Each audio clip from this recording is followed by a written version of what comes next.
يا صباح الورد والفل عليكم يا اجمل اخوات في الكون، يا رب تكونوا بخير. النهارده بقى الجمعه، جمعه طيبه ومباركه عليكم. بصوا انا النهارده مش هطبخ، انا نزلت السوق اشتري شويه حاجات. هفرجكم على المشتريات بتاعتي واقول لكم الاسعار ايه. انا عندي اكل بايت، هبقى اشارككم بقى. الاكل اصلا ده كان امبارح، فانا نزل لكم النهارده مش عارفه انزله امتى. المهم يعني انا هنزل لكم مع فيديو واوريكم الاكل بتاعي. انا كنت عامله امبارح او اول امبارح دبابيس فراخ ورز اللي هو الاصفر دوت، واتبقى عندي كتير في التلاجة. اتبقى معايا الدبوس العين ما كلهوش او دبوسين، فانا هعملهم بقى في الاكل. طيب تعالوا بقى افرجكم على المشتريات. هعملهم النهارده بدل ما اطبخ يعني. احنا كان في الغالب يوم الجمعه بنجيب سمك، بس النهارده بقى مش مشكله. تعالوا افرجكم اشترينا ايه. جبنا بطاطس، خدت منهم واحده بس بحمرها. بطاطس وبطاطا ونعناع، دفعت 25 جنيه. بطاطس وبطاطا ونعناع. البطاطا دي جايباها علشان زين، عشان حلوه بيقولوا الوزن البيبي يعني. في كمان ايه الغله دي او القمح اللي هي بتاعت البليله، جبت نص ب10. ودي ده للكيك بقى يا جماعه، للفطير ده في اسمه حبوبه بس حلو قوي ما شاء الله عليه، زي الضحى بس الضحى دلوقتي غالي، فانا بجيب ده ب 22 جنيه. ده بقى اللي جايبه هو جاي من بره. ودي حاجه ثانيه هوريها لكم برضه هو جابها. جايب ربع كركديه ب 60 جنيه، غالي قوي. وربع ينسون ب 50 جنيه. ده 60 ده 50 كده. زي ما قلت لكم مش هنعمل اكل، هو الاكل كله بايت النهارده يوم الجمعه. برضه هفرجكم عليه بعد ما اخلص هوريكم، عشان برضه لو كده تاخدوا فكره. مفيش اكل بيترمي عندنا خالص، الحاجه غاليه، فمش ما ينفعش نرمي الاكل، حرام. اي اكل بيتبقى بعين في الثلاجه واطلعه مع شويه بطاطس محمره وكده حلو قوي. كده انا فرجتكم على معظم الحاجات اللي اشتريتها. برضه في حاجه بقى حلوه قوي. بصوا انا صحيت كان عندي شويه مواعين كده من الليل بقى العشاء ما غسلتهمش عشان زين. فقلت ايه، بدور على الصابون ده لقيته خلص. قلت بقى ايه اقول لكم على الحاجات التحفه اللي انا بجيبها بتوفر معايا كل شهر. ده يا جماعه حلو قوي. ده صابون سائل مركز، بنضيفه بقى على ايه، على 8 لتر من الميه، بيعمل لي كميه حلوه جدا وتقيل. عملت معاكم كتير بس ده نوع جديد بيقولوا انضف كمان. هجربه معاكم واقول لكم رايي فيه ان شاء الله. برده هو نوع الاسد ومركز حلو كده، وسعر مكتوب عليه اهو 30 جنيه.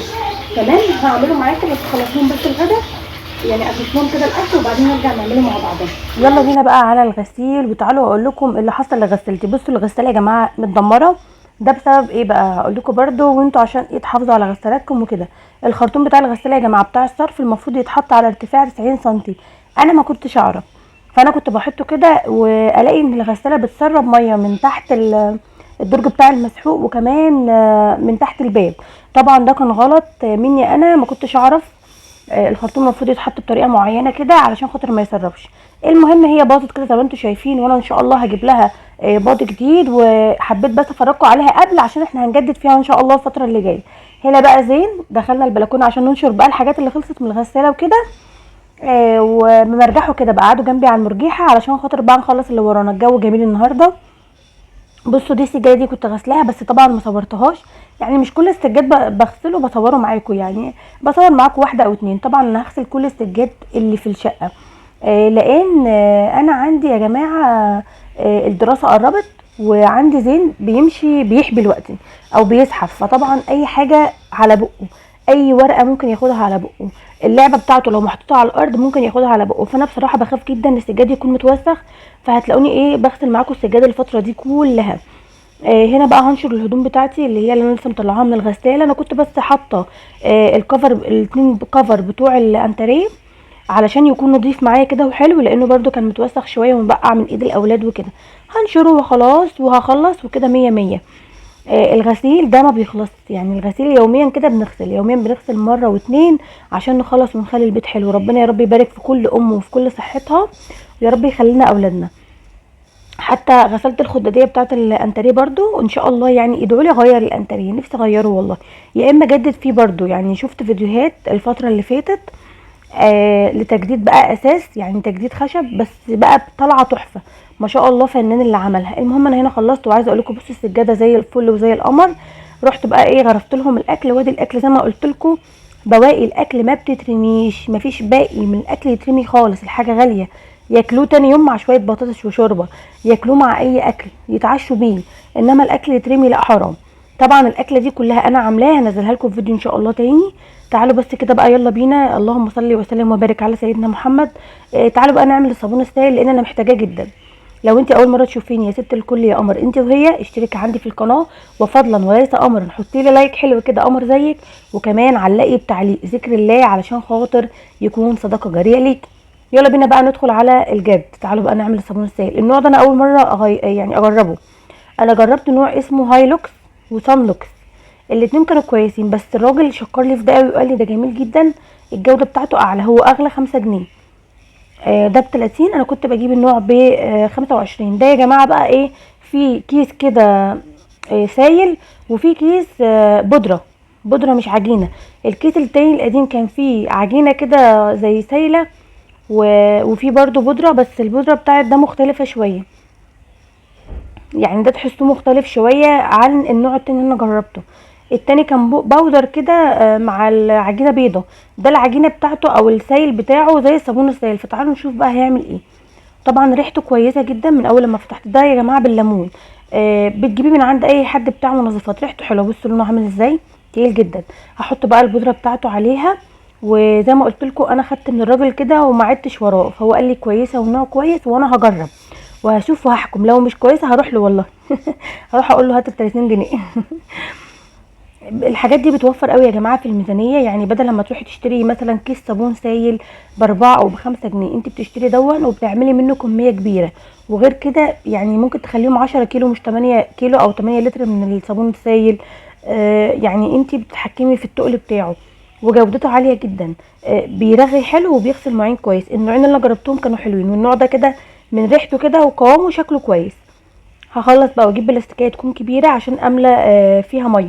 هما جابوا لي الازازه دي هنا اللي دي الميه الساقعه. طب حد قال لهم ان انا عطشانه؟ طيب انا بايني عطشانه. المهم هنا بقى ايه، لكل ست عايزه توفر تجرب الوصفات دي. الوصفات دي بتبقى حلوه وموفره. احنا عملنا مع بعض كذا وصفه من الوصفات دي وبجد حلوه يا جماعه والله. هنا بقى بحط الصابون السائل بتاعي هو اللي احنا عملناه، وهزود له بقى ميه بالتدريج. بصوا انا عارفه معيار ال8 لتر من الميه.